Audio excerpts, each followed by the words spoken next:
Kimberly Duane Mulkey is the head women's basketball coach at Baylor University. An Olympic gold medalist in 1984, she became the first person in NCAA women's basketball history to win a national championship as a player, assistant coach, and head coach. She is also only the third NCAA women's basketball coach ever to win 3 national championships. Mulkey was inducted into the Women's Basketball Hall of Fame in 2020. Kim Mulkey was one of the first girls in the U.S. to play organized baseball with boys.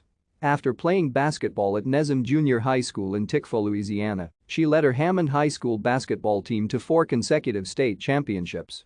As high school valedictorian, she posted a perfect 4.0 GPA.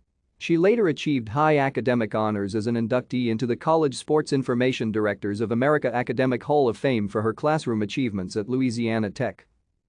The 5'4" in Mulkey was an All-American point guard at Louisiana Tech University, winning 2 national championships as a player, the AAU title in 1981 and the inaugural NCAA title in 1982, and in 1984 was the inaugural winner of the women's version of the Francis Pomeroy Naismith Award, given to the nation's top college senior under 5'6" 1.68 meters. Thank you for watching. Like and subscribe if you would like to view more of our videos. Have a nice day.